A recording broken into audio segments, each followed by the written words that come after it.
सेवा भी आपको पता है हद से ज़्यादा नहीं करानी चाहिए। अच्छा, किसी किसी की आदत होती है, किसी के अगर पाँव दबाने जाओ तो भाई एक पाँव को 20 मिनट 1 घंटे दबा लिया, लेकिन सामने वाले को इतना आनंद आता है कि वो कहेगा ही नहीं कि भाई रुक जाओ, अब जाओ तुम भी सो जाओ।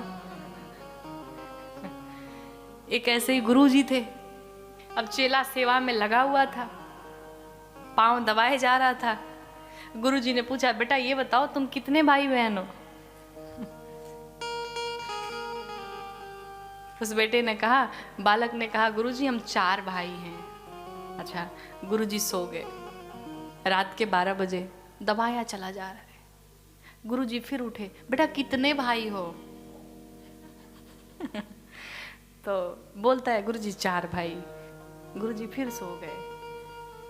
गुरुजी की नींद फिर खुली 2 बजे। अच्छा, बालक देखिए वो मर्यादा में है कि गुरुजी आदेश करे तब उठे। भाई ये गुरुकुल की परंपरा, गुरुजी के बिना आदेश के उठ नहीं सकते।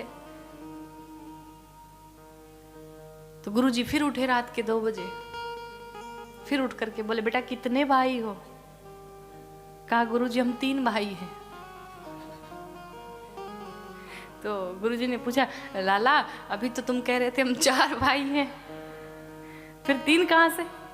कहा, गुरुजी अगर ऐसी आपकी सेवा करते रहे तो जल्दी ही हम 3 हो जाएंगे, हमारा तो राम नाम सत्य हो जाएगा। तो हर चीज की एक लिमिट होती है, एक शिष्य की भी मर्यादा है, एक गुरु की भी मर्यादा है। भगवान ने गुरुदेव की सेवा की।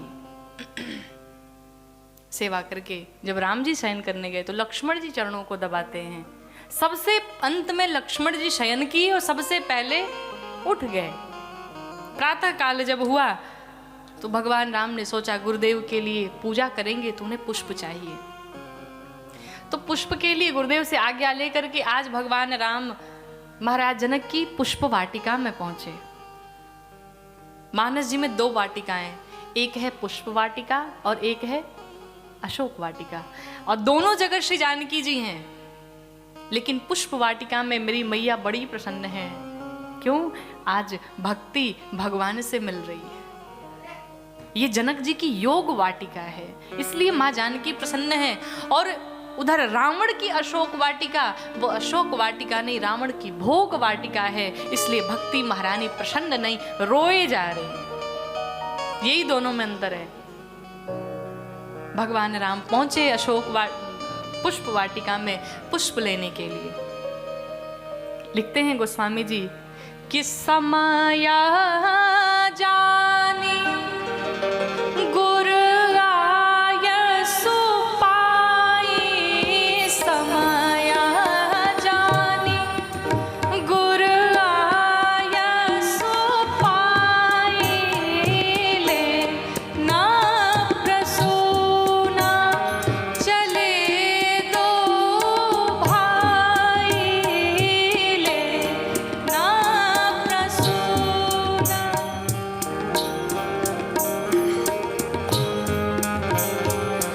भूपा बागो बर देखे उजाई, भूपा बागो बर देखे उजाई,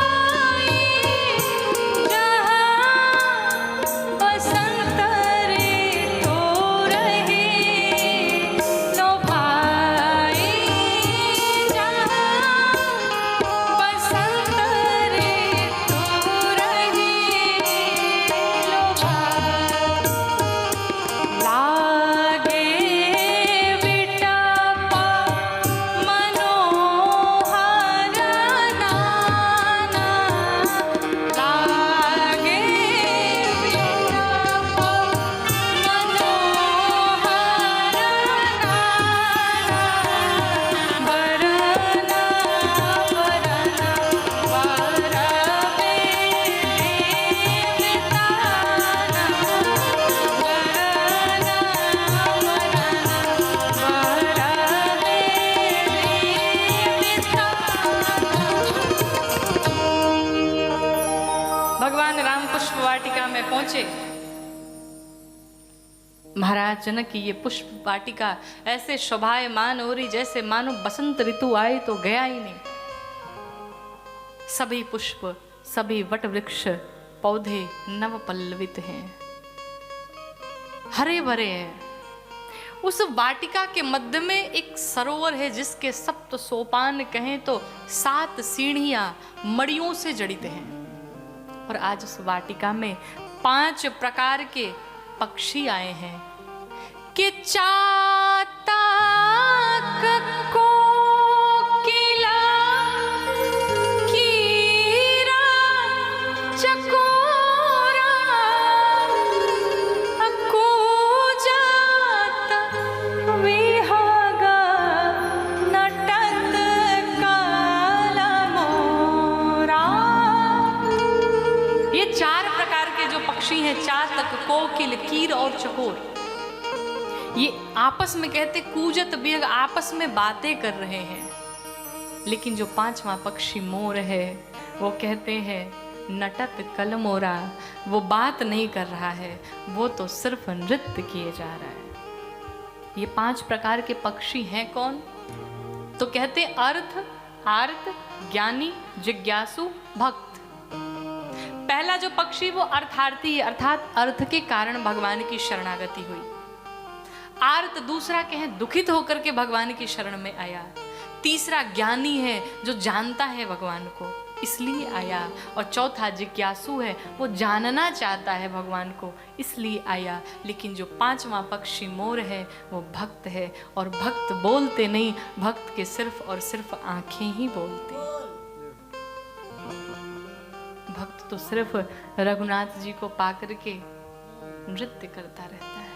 जैसे कि ऐसे लागे लगन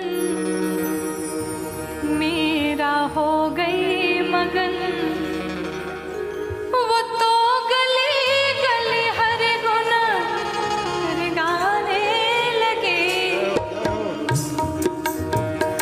वो ऐसे लागे लगन मेरा हो गई मगन, ऐसे लागे लगन मेरा हो गई मगन, वो तो गली गली हरि गुण गाने लगे। बैठे संतों के संग रंगी मोहन के रंग, बैठे संतों के संग रंगी मोहन के रंग, मेरा रानी दीवाने कहाने लगे। ऐसे लागे लगन मेरा हो गई मगन, ऐसे लागे लगन मेरा हो गई मगन। मेरा जी वो भगवान को पाकर के, भगवान का स्मरण करके दिन रात नृत्य किया करते थे। ये है भक्ति, जो आंखों से निकलती है वो है भक्ति, वो है प्रेम। मैंने कहा था कल, जब तक किसी से प्रेम नहीं होता आंखों से आंसू नहीं निकल सकते महाराज। ये जो आंसू है ना, ये यहाँ से निकलते हैं। जिससे हम अगाध प्रेम करते हैं उसके लिए आंसू बहते हैं। जिससे हमारा कोई लगाव ना हो, अगर आपसे कह दें कि आप इनके लिए रो करके दिखाइए, आप में दम नहीं कि आपकी आंखों से आंसू निकल जाए। भगवान की जिस दिन याद आने लगे ना और आंखों से आंसू निकल जाए, समझ लेना जीवन सार्थक हो गया। कथाओं में बैठे बैठे आंखों से आंसू निकल जाए, समझ लेना भगवान की कृपा बरस गई आपके ऊपर। भगवान को याद करते करते आंसू निकल जाए, समझ लेना कृपा हो गई आपके ऊपर। ये आंसू यूं ही नहीं निकलते। ये मोर जो है ये नृत्य कर रहा है। आज मेरे रघुनाथ जी आने वाले, और नाचते नाचते जो मोर की पंख गिर पड़ी, कहते हैं रघुनाथ जी ने उसे अपने माथे पर धारण कर लिया। आज रघुनाथ जी इतने सुंदर दिखाई पड़ रहे हैं, उस सुंदरता की बखान नहीं की जा सकती, उसका वर्णन नहीं किया जा सकता।